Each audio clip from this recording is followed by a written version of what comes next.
কলকাতা বইমেলায় প্রতি বছরই নানা ধরনের স্টল ঘিরে উপচে পড়ে ভিড়। তবে সেই ভিড়ের মাঝেও চোখে পড়ছে এক ভিন্ন চিত্র। বইমেলার একটি কোণে অবস্থিত পশ্চিমবঙ্গ রাজ্য প্রতিবন্ধী সম্মেলনী নামের একটি স্টলে তেমন ভিড় লক্ষ্য করা যাচ্ছে না। প্রতিবন্ধীদের অধিকার উন্নয়ন ও সচেতনতা নিয়ে কাজ করা এই সংগঠনের স্টলটি দর্শনার্থীর অভাবে কার্যত নীরব। যেহেতু আমাদের পশ্চিমবঙ্গ রাজ্য প্রতিবন্ধী সম্মেলনীর স্টল, ঠিক আছে, আমাদের প্রতিবন্ধীদের বিষয় নিয়ে সমস্ত নিয়ম কানুন, ধরুন প্রতিবন্ধীদের কী কী সুযোগ সুবিধা পাওয়া যেতে পারে বা কী পেতে পারে, বা কোথায় গেলে যোগাযোগ করলে ঠিক মানে করতে পারে, মানে যোগাযোগ করতে পারে জায়গায়, হ্যাঁ, সেই সব বিষয় নিয়ে আমাদের এইসব বই, বিভিন্ন রকমের বই আছে। যারা আমাদের এটা প্রতিশ্রুতি বার্তা একটা আছে, তারপরে আছে আপনার মাসুদুর এক স্বপ্নের নাম, ঠিক আছে, এটা হচ্ছে আমাদের যে বিশ্ব চ্যাম্পিয়ন হয়েছিল ইংলিশ চ্যানেলে, তারই জীবনী, তারই একটা বই আমাদের একটা লেখা আছে, ঠিক আছে, সেই বইটা হচ্ছে এটা মাসুদুর এক স্বপ্নের নাম। তা আমাদের সমস্ত প্রতিবন্ধীদের বিষয় নিয়ে, বিভিন্ন রকম প্রতিবন্ধীদের বিষয় নিয়ে আমাদের এই কাজকর্ম চলে।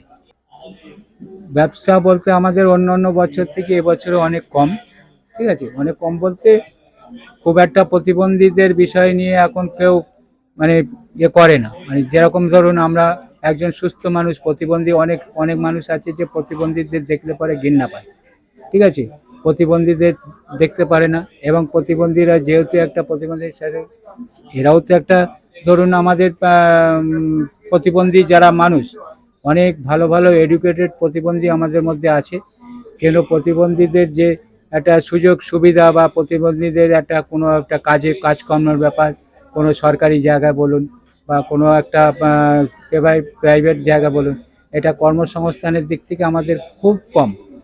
যেহেতু আমরা আরেকটা আছে যেটা আমাদের পশ্চিমবঙ্গ, এটা প্রতিবন্ধী অধিকার আইন 2016, আমরা পার্লামেন্টে গিয়ে একটা প্রতিবন্ধীদের বিষয় নিয়ে সমস্ত একটা দাবি দাবা, একটা ডেপুটেশন দেওয়া হয়েছিল পার্লামেন্টে, তারই একটা বই আছে এখানে। সেখান থেকে আমরা আইনটা পাস করানো হয়েছিল, সেই আইন অনুযায়ী আমাদের পশ্চিমবঙ্গ সরকার খুব একটা দিচ্ছে না, ঠিক আছে। আর প্রতিবন্ধীদের আমাদের খুবই অবহেলা করে মানুষ, অনেক মানুষ আছে প্রতিবন্ধী দেখলে পরে অবহেলা করে। আর জন্যে আমাদের প্রতিবন্ধী বই আমাদের বিক্রি করাটা খুব টাফ, মানে খুব একটা বিক্রি হয় না, অনেকে নিতে চায় না। সংগঠনের পক্ষ থেকে জানানো হয়েছে, প্রতিবন্ধী ব্যক্তিদের স্বনির্ভর করে তোলার লক্ষ্যে বিভিন্ন তথ্য পুস্তিকা, সচেতনতা বিষয়ক বই ও হস্তশিল্প সামগ্রী নিয়ে স্টল করা হয়েছে। পাশাপাশি প্রতিবন্ধীদের জন্য সরকারের বিভিন্ন প্রকল্প ও সুযোগ সুবিধা সম্পর্কেও সাধারণ মানুষকে অবহিত করাই ছিল তাদের মূল উদ্দেশ্য। কলকাতা থেকে অনিকেত পালের রিপোর্ট, বিগ নিউজ বাংলা।